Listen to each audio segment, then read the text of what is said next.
Amém. Meus irmãos, boa noite, graça e paz. Amém? Nós vamos abrir a palavra do Senhor na noite de hoje, no primeiro livro de Samuel, capítulo de número 2. Nós estaremos inicialmente lendo 2 versos. 1 Samuel 2:11, e depois nós vamos para o verso 4, para o capítulo 4, verso de número 18, parte B do verso 18, como também a parte B do verso 11 do capítulo 2. Todos encontraram? Amém? 1 Samuel capítulo 2, verso 11, a parte B apenas, eu vou estar lendo, e depois capítulo 4, verso 18, apenas a parte B também do versículo, ok? Diz o texto sagrado o seguinte, capítulo 2, verso 11: Mas o menino, no caso Samuel, ficou servindo o Senhor diante do sacerdote Eli. Capítulo 4, verso de número 18, irmãos, a parte B também, por gentileza. Ele era um homem velho e pesado, Eli, e havia julgado Israel durante 40 anos. Vamos orar? Feche seus olhos, vamos orar mais uma vez. Senhor, aqui está a tua palavra. Que nessa noite, pela tua infinita graça e bondade, tu possa mais uma vez falar ao nosso coração. Eu te peço, Senhor, que tu derrame graça sobre a minha vida. Aqueça o coração do teu povo que está aqui, como também de nossos irmãos que nos acompanham de forma remota. Que o Senhor possa falar a cada coração que está aqui de forma presencial. E eu oro também por quem nos acompanha de forma remota, através do canal do YouTube, que possa ser edificado através da tua palavra. Nos visita nessa noite, fala ao nosso coração, engrandece o teu nome para o louvor da tua glória, em nome de Jesus, amém. Meus irmãos, eu hoje me debrucei sobre o primeiro livro de Samuel, e eu li algumas vezes os 4 primeiros capítulos de 1 Samuel. Eu gostaria de hoje à noite falar sobre os fracassos da fé. Sobre os fracassos da fé. E eu li inicialmente esses 2 versos. E por que eu li? Porque a primeira afirmação que eu vou fazer nessa noite é a seguinte: Eli era um homem crente. Não se esqueça disso. Eli era um homem crente. Crente a tal ponto de desempenhar 2 funções. Ele era um sacerdote e ao mesmo tempo ele era um juiz em Israel. Então o que é que acontece aqui? Ele era um líder nacional. Ele era uma pessoa muito ocupada. Ocupada com o quê, pastor? Ocupada com as coisas de Deus e ocupado com as coisas do povo. Ele julgava e ao mesmo tempo ele exercia o seu ministério como sacerdote diante do Senhor. E ele não foi uma pessoa inconstante. O capítulo 4, verso 18, diz que ele serviu ao Senhor por 40 anos. Por 40 anos, ele serviu ao Senhor no seu ministério. Que coisa maravilhosa. E como sacerdote, ele representava o povo diante de Deus. Ou seja, era de responsabilidade de Eli ensinar o povo a palavra do Senhor. Era responsabilidade de Eli instruir o povo na palavra do Senhor. Era responsabilidade dele como sacerdote interceder pelo povo. E mais, oferecer os sacrifícios ao Senhor que vinha do povo até ele. Então, sem sombra de dúvida, ele era um homem de Deus. Até o próprio nome dele deixa isso muito claro. Na cultura judaica, o nome tinha muito a ver com o caráter da pessoa. E quando Eli passava, as pessoas pensavam o seguinte: Jeová é o Deus desse homem. Porque o nome Eli significa Jeová é o meu Deus. Então quando o sacerdote ali passava por Siló, por outras cidades, as pessoas tinham certeza que ali estava passando um homem crente. Eu quero resumir no seguinte: Eli tinha poder e Eli tinha autoridade espiritual. Que coisa maravilhosa. Contudo, apesar de tudo isso, Eli tinha um problema. Ele tinha relação com Deus correta. Ele tinha uma relação vertical correta. Contudo, Eli tinha uma certa dificuldade, principalmente dentro de casa. Ele tinha dificuldade de falar com os filhos. Perceba bem uma coisa. Há pessoas assim, irmãos. Há homens e mulheres de Deus. Existem homens e mulheres de Deus. Homens e mulheres de oração. Homens e mulheres de vida devocional. Que infelizmente, sabem falar muito bem com Deus, mas não conseguem falar com os filhos em público. Tem vida secreta com Deus, mas não consegue falar com a sua família. Ou seja, tem intimidade com o céu, mas perderam o contato com a terra. Eli era esse tipo de gente, esse tipo de pessoa. Se não bastasse isso, ainda falando sobre algumas virtudes dele, ele era um homem espiritual. E por que eu digo isso? Eu chamo a sua atenção, por gentileza, para o capítulo 3 do primeiro livro de Samuel. Versículos 8 e verso 9, olha o que o texto sagrado nos diz. E o Senhor chamou Samuel pela terceira vez. Ele se levantou, foi até Eli e disse: eis-me aqui, pois você me chamou. Então Eli entendeu que era o Senhor quem chamava o menino. Por isso Eli disse a Samuel: vá deitar. Se alguém chamar, diga: fala, Senhor, porque o teu servo ouve. E Samuel foi para o seu lugar e se deitou. Pare um pouquinho aqui. Vocês sabem que Samuel, muito pequenininho, em torno de 4 anos, depois de desmamado, ele foi ser cuidado por Eli. Ele era filho de Ana, mas foi ser cuidado por Eli. E em uma certa noite, Deus visita Samuel. E por 2 vezes Deus fala com Samuel. E Samuel não sabe quem estava falando com ele. E vai até o quarto de Eli por 2 vezes. E na terceira oportunidade que ele vai ali, Eli tem discernimento. E diz a Samuel o seguinte: Samuel, quem está querendo falar contigo não sou eu. Quem está querendo falar contigo é o Senhor. O que é que nós aprendemos aqui acerca de Eli? Eli, com certeza absoluta, ele sabia muito bem discernir a voz do Senhor da voz que não era de Deus. Em outras palavras, ele era um homem sensível às coisas espirituais. Por exemplo, se Eli chegasse no nosso culto, ele sabia quando era Deus que estava falando e ele sabia quando não era Deus que estava falando. Em outras palavras, ele não era um menino da fé. Ele não era um tolo. Ele não era um crente sem maturidade. Pelo contrário, ele sabia muito bem quando era Deus que estava falando e quando não era. Ele tinha discernimento. Interessante, queridos. Por que eu digo isso? Embora ele tenha sido muito zeloso em ouvir Deus e em cuidar dos outros, Eli foi relapso, foi negligente com a própria família dele. O que é que eu estou querendo dizer aqui a vocês?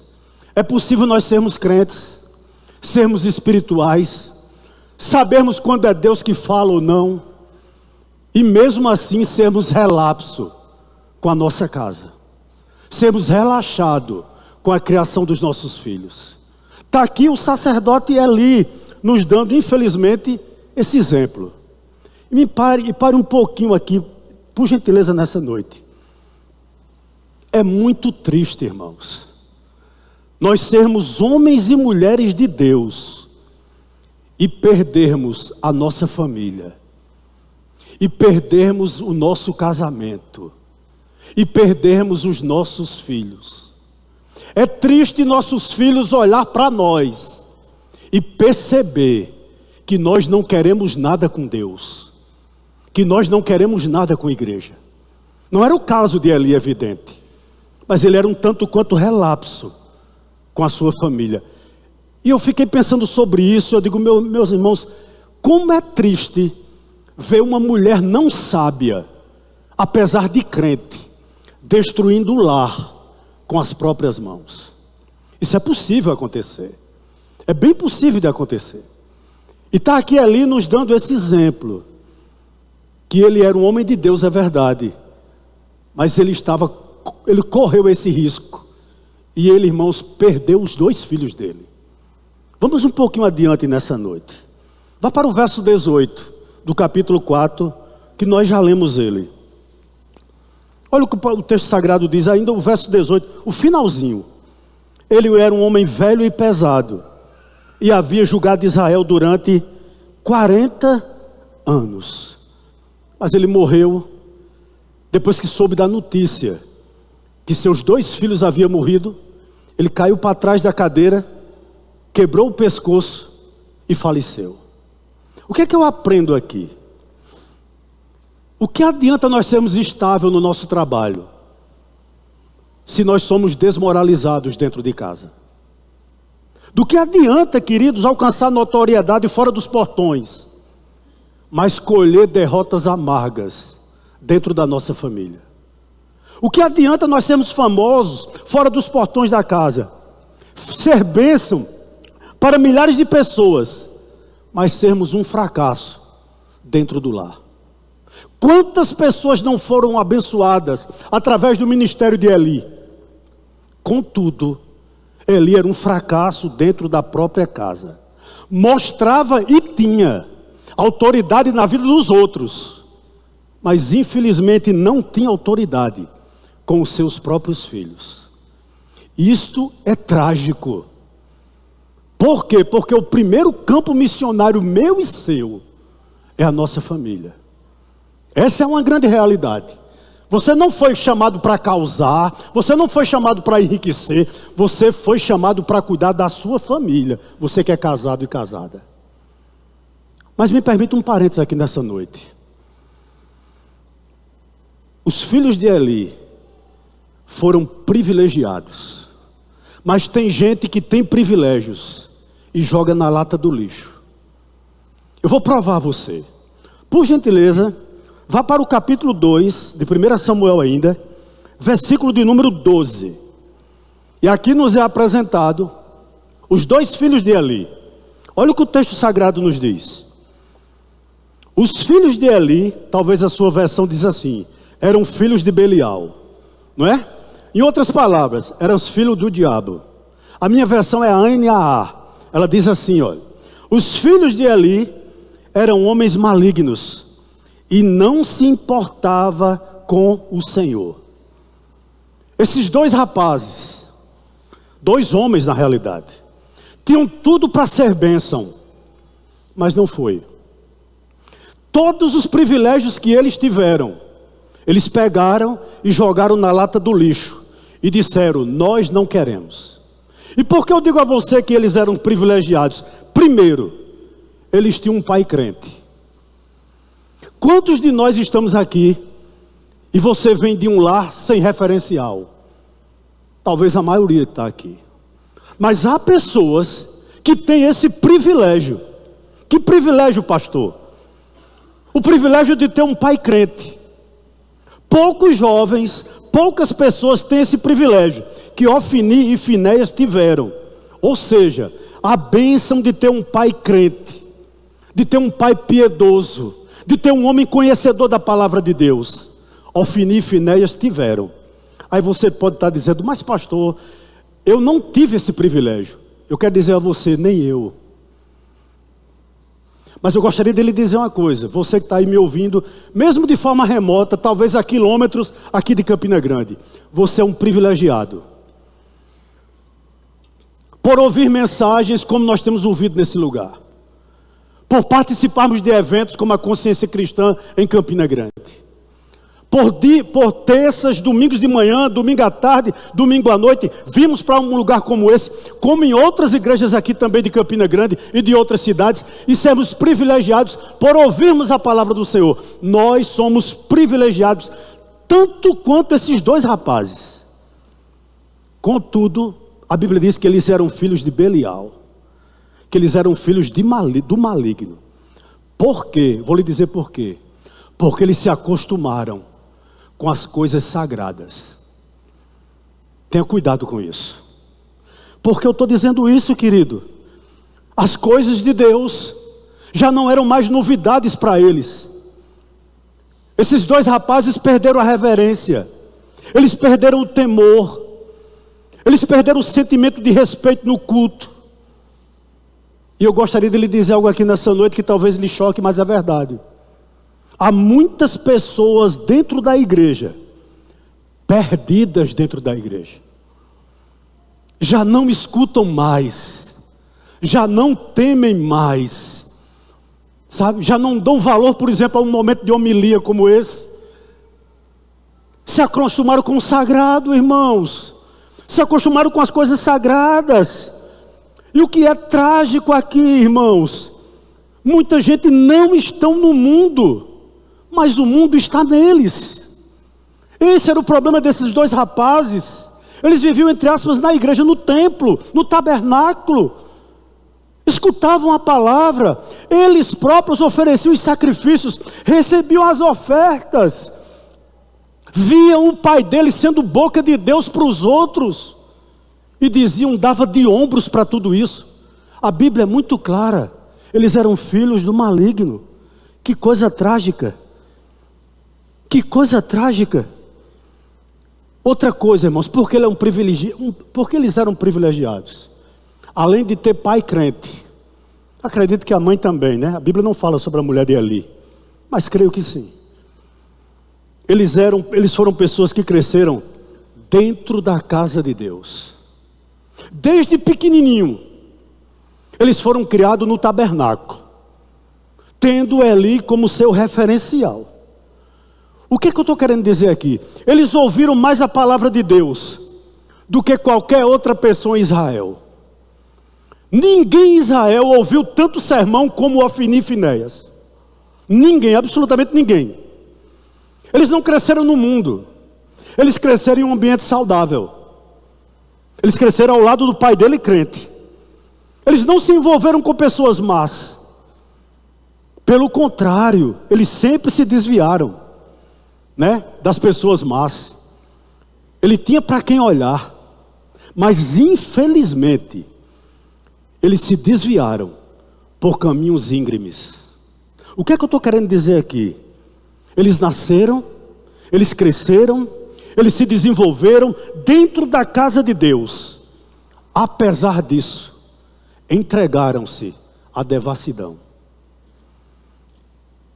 O que é que eu concluo aqui, queridos? O problema não é o ambiente onde nós estamos. Você pode ir para uma universidade, entrar crente e sair crente de lá. Você pode ir para uma estrutura ou trabalhar em alguma repartição que seja uma podridão. Você pode entrar crente e sair crente de lá. Porque o problema não é o lugar, o problema é o coração. Isso fica muito claro nesses dois rapazes, na vida deles dois. A maldade não estava na estrutura ao seu redor, a maldade estava dentro do coração deles. E por essa razão, eles seguiram esses caminhos tortuosos. Mas eles também eram privilegiados, porque eles eram sacerdotes do Senhor. Você sabia disso? Eles eram sacerdotes do Senhor, Ofni e Finéias. É o que o texto nos diz. Eles eram sacerdotes do Senhor. Meus amados irmãos, o que é que eu estou querendo dizer aqui a vocês? Eles tinham aparência de crente, mas eles não eram crentes. Eles conseguiam ter vida dupla, vida dúbia, né? Algumas pessoas pensavam que eles temiam ao Senhor, mas na realidade eles nunca temeram ao Senhor. Eles ocupavam a mais alta posição, um sacerdote, mas viviam de forma escandalosa. Eles tinham ministério, mas não tinham vida. Isso é trágico demais. Eles eram líderes, mas infelizmente não eram exemplos. Eles eram sacerdotes, contudo, eles eram filhos do maligno.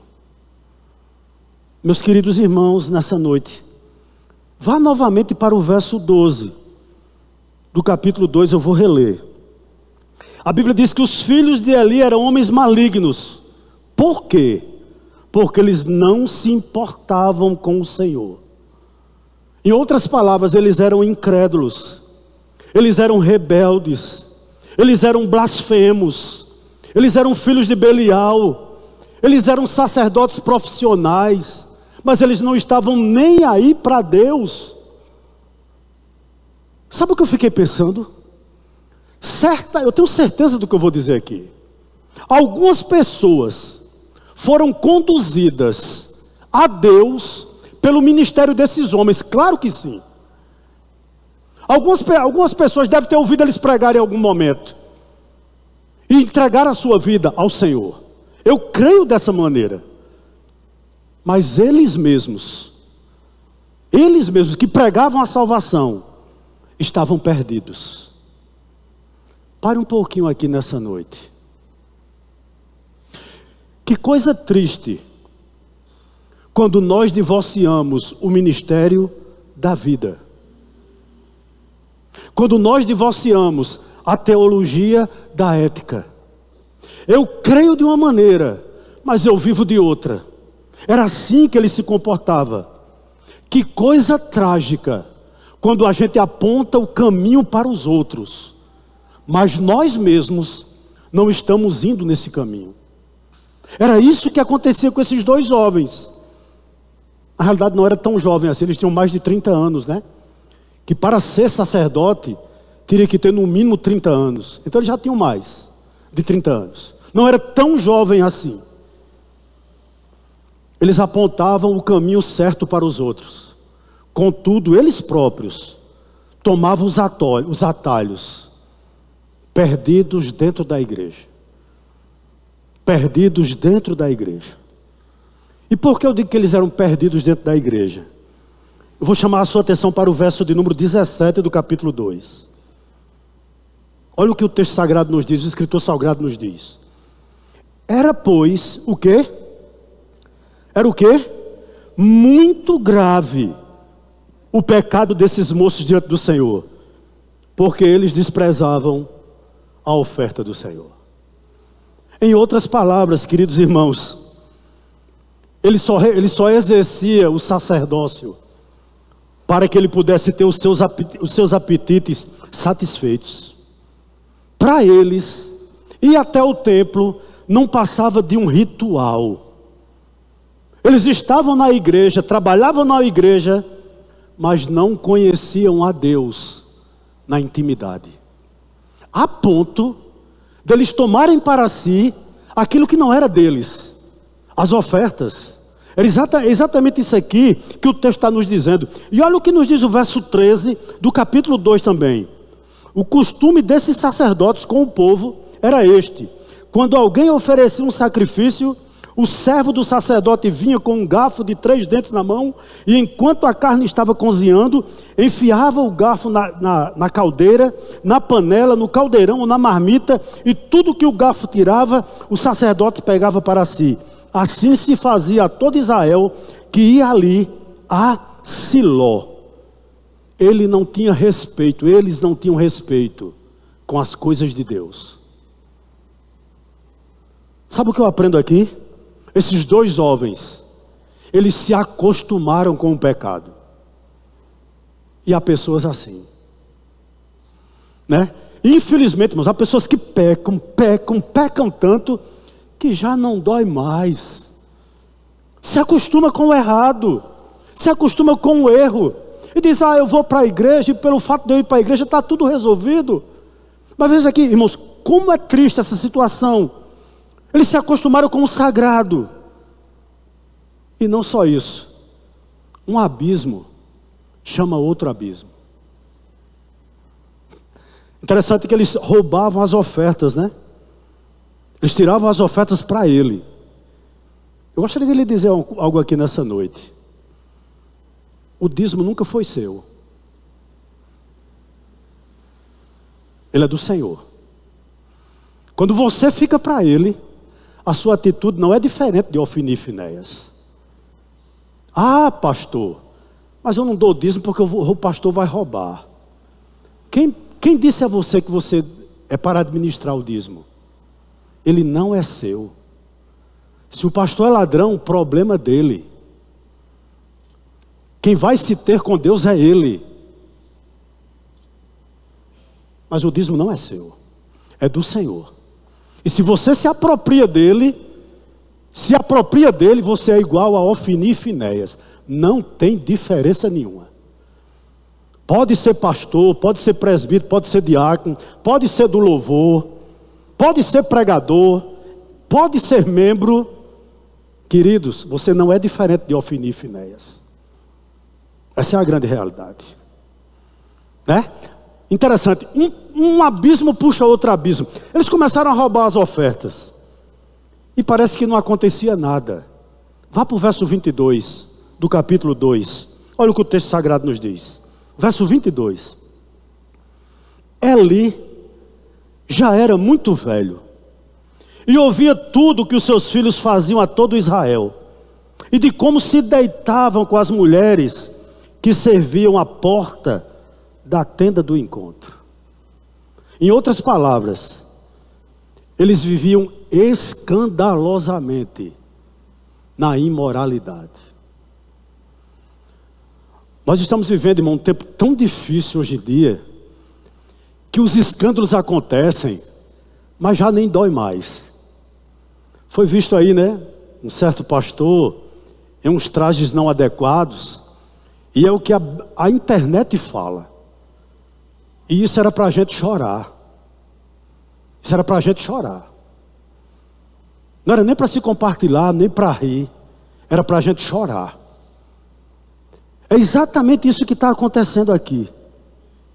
Os filhos de Eli, sacerdotes, uma espécie de pastor da época, eles adquiriram má fama, mas eles já não se importavam mais em ocultar a imoralidade. Sabe por quê, irmãos? O pecado é igual um balde de um açude.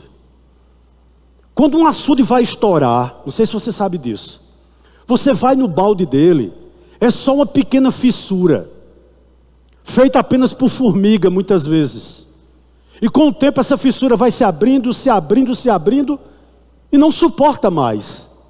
Alguém já disse o seguinte, que o pecado ele se comporta da seguinte maneira: dê 1 centímetro a ele, ele vai querer 1 quilômetro. É exatamente isso aqui que estava acontecendo. Começaram roubando, já foram para a imoralidade aqui. E eles já não se importavam mais com isso. Eles já não se escondiam mais com isso. Por quê, queridos? O pecado que esses homens cometiam era pior do que o das outras pessoas. Sabe por quê? Porque nós cristãos, quando nós pecamos contra um conhecimento maior.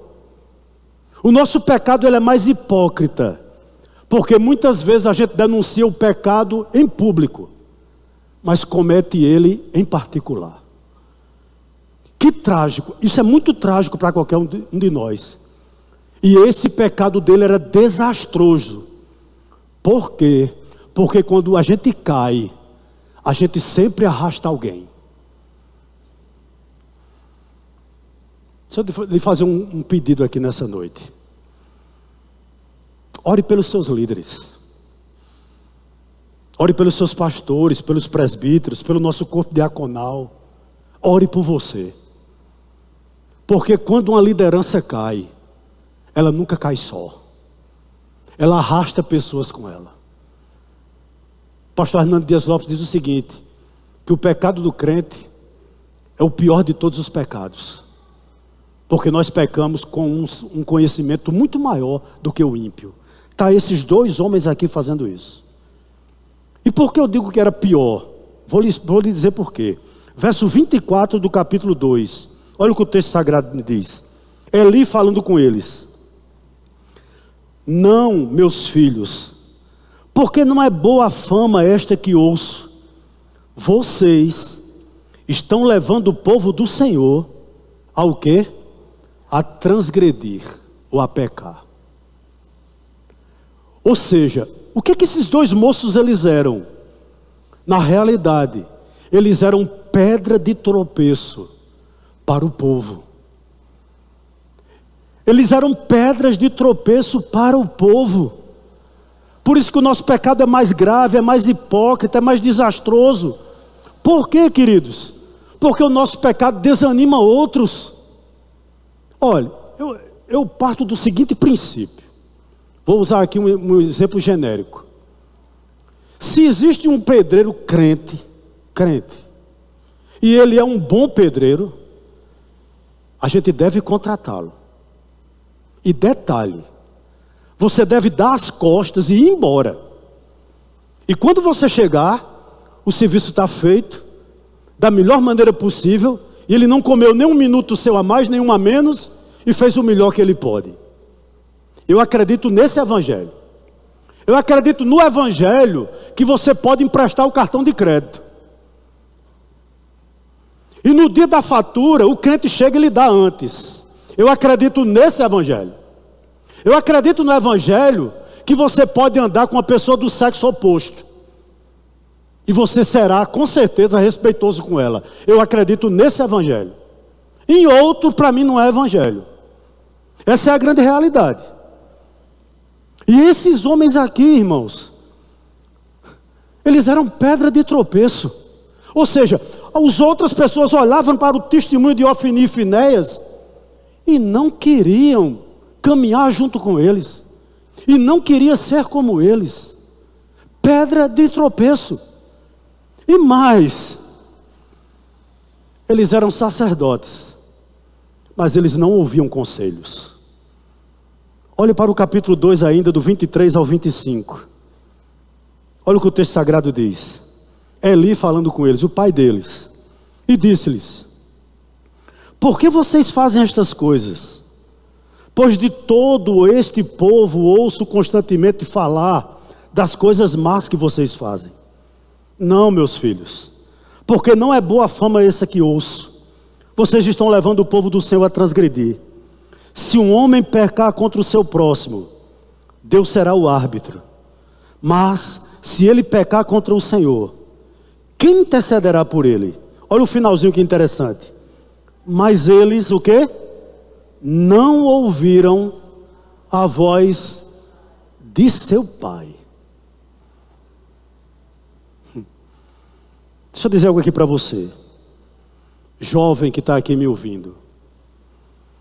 Quem desobedece aos pais, desobedece a Deus. Filho desobediente aos pais, está desobedecendo a Deus. Mas o que eu gostaria aqui de destacar nesses versos 23 a 25, é que os filhos de Eli, eles não escutam a autoridade sobre ele, o seu pai e o seu sacerdote. E por favor, abra seus ouvidos nessa noite.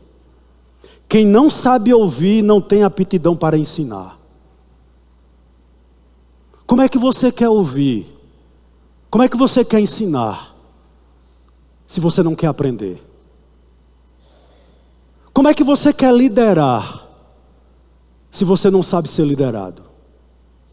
Está aqui esse exemplo aqui. Em outras palavras, quem não sabe receber uma repreensão, não tem aptidão para repreender. Eu vou um pouquinho adiante. Quem não se humilha sob a palavra de Deus, não pode ser portador dessa palavra. Está aqui esses filhos de Eli. Eu já vou partindo para o final. Mas eu gostaria agora, pela misericórdia de Deus, falar sobre os fracassos da fé de Eli.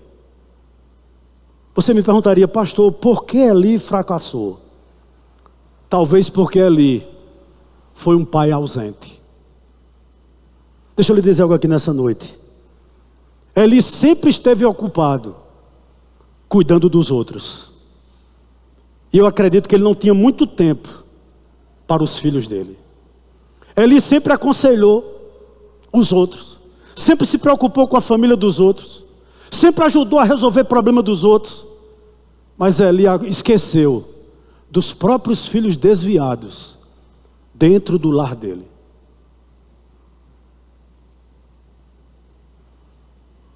Eu lhe pergunto, Você tem gastado tempo com seu filho? Eu lhe pergunto, você tem gastado tempo conversando com seu cônjuge? Nós temos feito isso? Ou nós temos outras aspirações? Ou nós buscamos outras coisas? Veja bem aqui. Segundo lugar, porque ali fracassou na sua fé. Vou lhe dizer. Não vou reler o verso 23 ao verso 25, já nós já lemos. Porque na realidade, porque eles não ouviram os conselhos do Senhor. Mas deixa-me dizer algo aqui para você. Muitos pais, eles perdem os filhos, correndo atrás de outras aspirações. Você tem corrido atrás de quê, meu irmão? Eu tenho uma certa inveja santa do pastor Jamerson, né? Todo dia ele pega Davi e vai jogar com Davi. Davi cada dia joga pior do que o outro dia. Mas eu acho bonito isso. Eu não tive tempo de fazer isso com os meus. Né? Não conheci o Senhor. E eu acho isso louvável, entre outras coisas na vida do pastor James. Todos os dias. Ele bota um tênisinho com uma bolazinha meio surrada e vai com Davi para um campo de pelada lá perto lá de casa. Ensinar a Davi como não jogar futebol, mas vai. Não é verdade? Isso é maravilhoso demais. Ele não é um pai ausente. Eli foi talvez um pai ausente. Eli também foi um pai omisso. Por que eu digo isso, pastor? Porque ele teve 3 advertências que os filhos dele não estavam bem e ele não deu ouvido. A primeira advertência para a gente ganhar tempo é no verso 22 ao 24. O povo advertiu Eli que os filhos dele eram imorais, que os filhos deles estavam praticando o que não devia. E mesmo assim, Eli não disciplinou, não os puniu, nem os afastou do sacerdócio. Ou seja, o que é que eu estou querendo dizer aqui? Eli deu de ombros. Deixa eu lhe dizer uma coisa a você. Eu sei que nem sempre a voz do povo é a voz de Deus. Mas considere, quando alguém sempre fala alguma coisa acerca do seu filho ou acerca do seu cônjuge, leve isso em consideração. Pode ser Deus querendo lhe alertar. Será que todo mundo está errado? E só quem está certo é seu filho ou seu cônjuge? Pense sobre isso nessa noite. O povo todo dizia: Eli, teus filhos estão errados. A liderança está arranhada por conta de teus filhos. A obra de Deus está sendo prejudicada por conta de Ofni e Finéias. Mas Eli apenas falava. Ele nunca agia. Segunda advertência veio por um profeta anônimo, do verso 27 até o verso 34. Interessante, irmãos, que no verso 39, ele diz o seguinte: aqueles que me honram, honrarei. O profeta falou sobre a repreensão de Deus, sobre a rejeição e o castigo divino. Mesmo diante dessa mensagem tão contundente, Eli não se mexeu e sua passividade tornou-se reprovável. E a terceira e última advertência veio através do próprio Samuel. No capítulo 3, verso 11, 12, 17 e 18. Você pode até ler em casa. Mas deixa eu lhe dizer algo aqui nessa noite. Há pais e há mães que não aceitam nenhuma queixa contra as suas crianças. Deixa eu te dizer algo aqui nessa noite. Você está criando um grande problema. Um grande problema. E não é pequeno, não. Há pais e mães que, mesmo quando as crianças estão erradas, saem em sua defesa. E dessa maneira, em vez de ajudá-las, você está incentivando elas a continuar no caminho do erro. Eli era dessa maneira. Todo mundo estava errado, exceto os filhos dele. Ele via o erro dos filhos e simplesmente se calava. No máximo falava com eles, mas nunca os repreendia. Eu conheço pais que dizem assim: eu vou dar tudo que eu não tive a meus filhos. Você vai desgraçar esse garoto. Desgraçar. Atente para o seguinte: nós não criamos filhos para nós mesmos. Nós criamos filhos para a vida. E quer queira você ou não, seus filhos vão ter que enfrentar os seus próprios desafios. E quando os desafios chegar, ele não vai ter você a vida toda. E aí?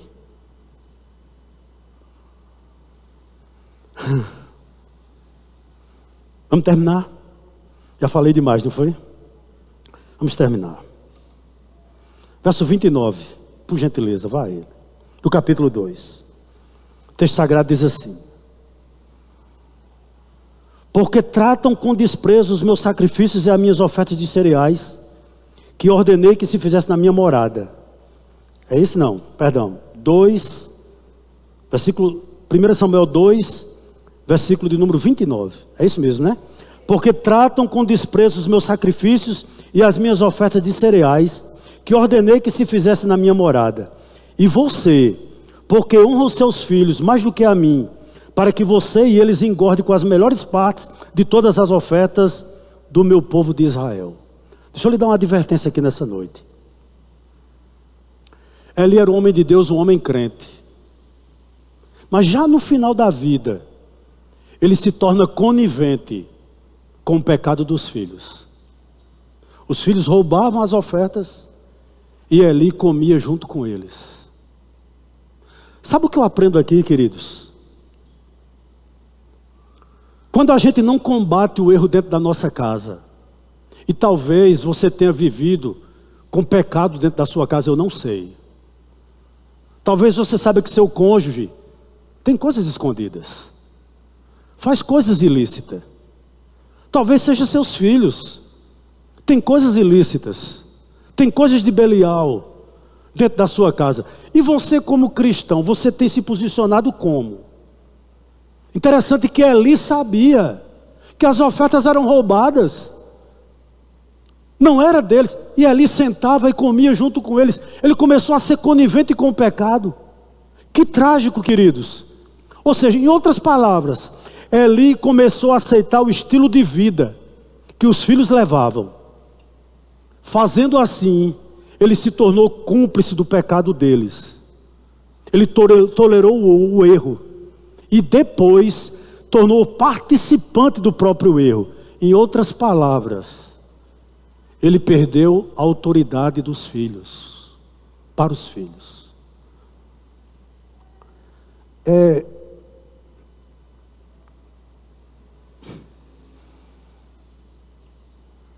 Evangeliza uma pessoa ali, que ele saiu de um casamento, entrou em outro, e ele tem uma filha no primeiro casamento, e nesse segundo casamento ele tem outra filha. E ele é louco pela primeira filha, e ela já é uma moça, e ela arranjou um namorado. Ele deixou a mãe dela, e vive maritalmente com outra pessoa hoje, tem uma filha com essa pessoa. E quando ele soube que essa filha tinha um namorado, arranjou um namorado, ele me disse que foi até lá. E chegou lá na sala, firme como um pai, e disse o seguinte: você está namorando com fulano e nem falou comigo? E a filha olhou para ele e disse: pai, quem é o senhor para dar conselho sobre o casamento? O senhor abandonou minha mãe.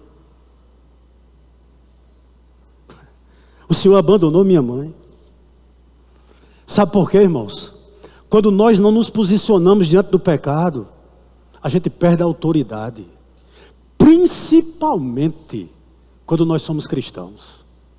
Que autoridade nós temos para repreender nossos filhos, se a gente tem um estilo de vida errado? Diga aí, que referencial nossos filhos vão ter de nós, se seu filho não vê você lendo Bíblia, orando? Se seu filho não vê, irmão, você tratando bem a mãe dele, ou vice-versa o pai dele. Que autoridade nós temos de estar aqui na frente? Ou servindo ceia, ou aí na nave, levantando as mãos e louvando ao Senhor? Não tem autoridade, irmãos, não se tem autoridade. E Eli perdeu a autoridade nesse ponto. Ele começou a dizer que o estilo de vida errado dos filhos dele podia ser vivido dentro da casa dele. Que trágico. Aí você me diz, pastor, mas isso era um tempo que não tinha Bíblia de estudo. É verdade. Mas você vai no capítulo 2 de 1 Samuel e lê o cântico de Ana. Ana, no cântico dela, chama Deus de Salvador. Ana, no cântico dela, diz que Deus é Criador. Em outras palavras, com quem Ana aprendeu isso? Certamente com Samuel, com Eli, perdão. Não é verdade? Certamente com Eli. Então o ensinamento acerca de Deus existia. O problema, irmãos, é que às vezes a gente tem muita teologia e pouca vida. Sabe? É muita teologia, mais vida rasa demais, superfície. É muito raso.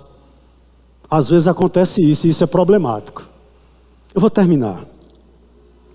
O que é que eu aprendo aqui com essas experiências negativas de Eli? Eu vou dizer. Em primeiro lugar, a nossa fé é fracassada quando nós cuidamos mais dos outros do que da nossa própria família. O seu maior campo missionário é sua família.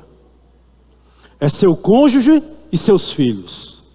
Não adianta você pregar para os outros se você não prega em casa. Não adianta você querer ganhar os outros se você não ganha os de casa. Não adianta você querer ser exemplos para o outro se você não é exemplo dentro de casa. O primeiro campo missionário nosso é a nossa família. Coloque isso no seu coração. Segundo,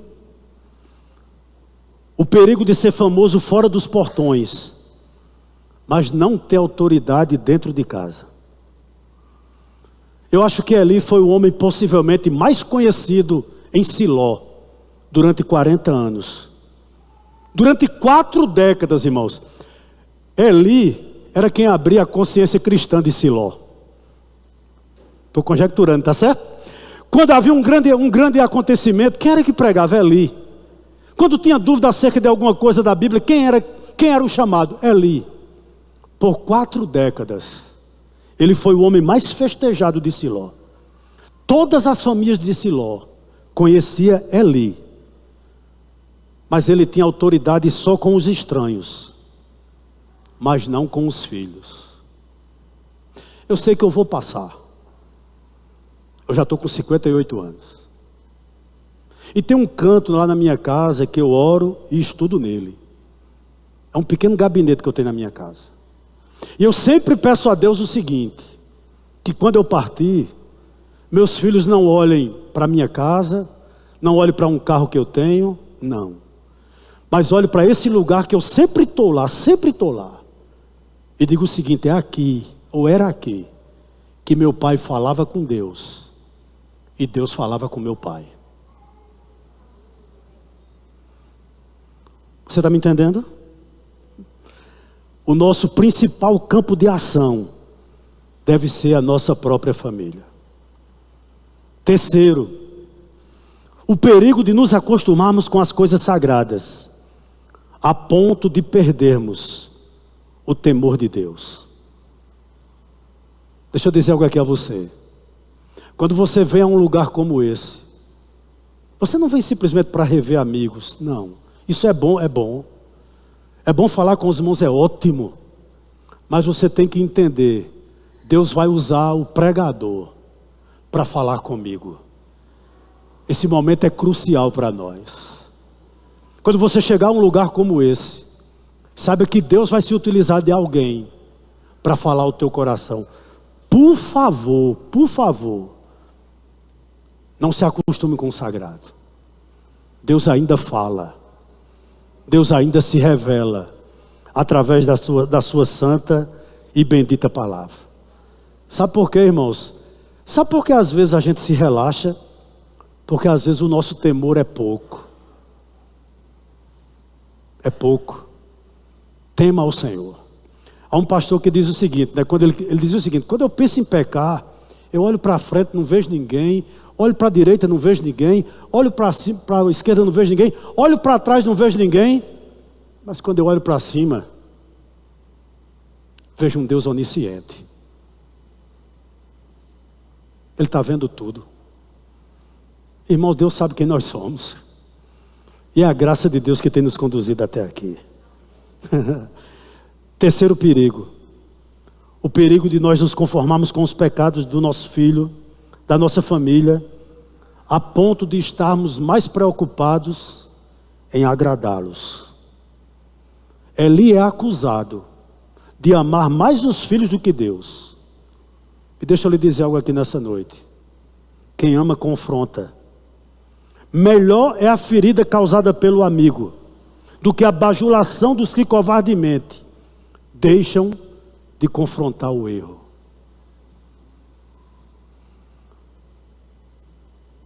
Uma palhinha aqui. Não estou mandando você fazer isso com seu filho, não. Há muitos anos atrás, aqui em Campina, tinha um supermercado chamado Balaio, em frente à catedral. E eu toda a vida fui pobre, mas com espírito de rico. E um dia, na sexta-feira, eu disse: eu vou fazer a feira hoje no Balaio. Era guri, 14 anos, 13 anos. Aliás, eu não completei 13, de 12 eu pulei para 14. Eu tinha 12 ou 14, mais ou menos por aí, tá certo? E eu fui para o Balaio.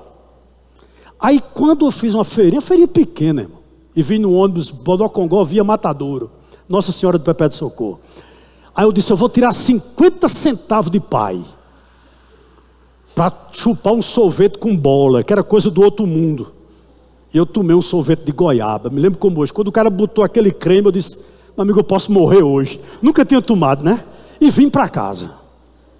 Vim para casa. Quando eu cheguei em casa, pai pegou a nota. Faltou 50 centavos. Você já levou uma pizza com aquele chicote de banheiro? Aquele que liga as descargas antigas ao cano? Foi com que ele me deu 3 lapadas. Dói até hoje. Mas nunca mais eu peguei em 50 centavos. Estou mandando você fazer isso com seu filho, não. Mas quem ama, corrige. Quem ama, disciplina. Quem ama, coloca no prumo. Eli não fazia isso. Né? E termino dizendo o seguinte: não aceite passivamente a derrota da sua família. Deixa eu dizer algo aqui para você. Não desista da sua família. Não desista dos seus filhos. Não desista do seu casamento. Não desista de você. Talvez você entrou aqui hoje e disse: essa palavra, pastor, foi todinha para mim. Não desista de você. Porque a graça de Deus, ela é suficiente. Suficiente para fazer com que você honre a Ele com a sua vida. Louvado seja o nome do Senhor por essa noite.